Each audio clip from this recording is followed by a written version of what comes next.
రామ్ చరణ్ కూతురు క్లింకారా పెళ్లైన 11 ఏళ్ల తర్వాత పుట్టింది. కాగా క్లింకారా ఫోటో చూపించండి, ఫేస్ రివీల్ చేయండి అంటూ పుట్టినప్పటి నుంచి ఫ్యాన్స్ అడుగుతూనే ఉన్నారు. కానీ మెగా ఫ్యామిలీ మాత్రం అందుకు నిరాకరిస్తోంది.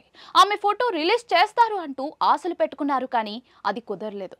కనీసం సెకండ్ పుట్టినరోజుకైనా ఫేస్ రివీల్ చేస్తారు అంటూ ఆశలు పెట్టుకున్నారు, కానీ అది కూడా కుదరలేదు.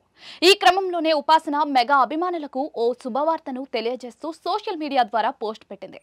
ఇప్పటికే చాలా జంతువులను టేక్ కేర్ చేసిన ఉపాసన కొత్తగా మరో 2 పులిపిల్లలను దత్తత తీసుకుంది. దీనితో సోషల్ మీడియాలో ఇప్పుడు ఉపాసన పెట్టిన పోస్ట్ బాగా ట్రెండ్ అవుతూ వైరల్ గా మారింది. హైదరాబాద్ లోని నెహ్రూ జూలాజికల్ పార్క్ లో ఆడపులికి తన కూతురు క్లింకారా పేరు పెట్టినట్లుగా వెల్లడించింది. ఇదే విషయాన్ని సోషల్ మీడియా ద్వారా షేర్ చేసింది.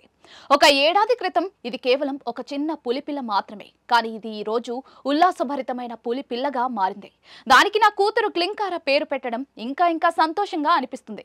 ఈ విధంగా ప్రేమ అభిమానాలు చూపించిన హైదరాబాద్ జూ బృందానికి ధన్యవాదాలు. వన్యప్రాణులు కేవలం అడవులకే సొంతం అయినప్పటికీ కూడా వాటిని సంరక్షించడానికి మనం మద్దతు తెలుపుతూ ఉంటామని రాసుకొచ్చింది. అంతేకాదు, ఓ 2 పులిపిల్లలను దత్తత తీసుకుని వాటి పోషణకు సరిపడా డబ్బులను కూడా జూ పార్క్ వాళ్ళకి ఇచ్చింది. తన కూతురుతో దిగిన ఫోటోను షేర్ చేసింది. ఇందులో తల్లి ఒడిలో క్లింకారా రింగుల జుట్టుతో చాలా క్యూట్ గా అనిపించింది, కానీ పూర్తి ఫేస్ మాత్రం రివీల్ చేయలేదు. ఇందుకు సంబంధించిన ఫోటోలు సోషల్ మీడియాలో వైరల్ అవుతూ ఉన్నాయి. కాగా మెగా ఇంటి మరో కోడలు లావణ్య త్రిపాఠి ప్రెగ్నెంట్ అన్న విషయం అందరికీ తెలిసిందే. త్వరలోనే మెగా ఫ్యామిలీలోకి కొత్త మెంబర్ రాబోతున్నారు. వరుణ్ తేజ్ లావణ్యకు పాప పుడుతుందా, బాబు పుడతాడా అంటూ సోషల్ మీడియాలో ఇంట్రెస్టింగ్ చర్చలు కూడా మొదలైపోయాయి.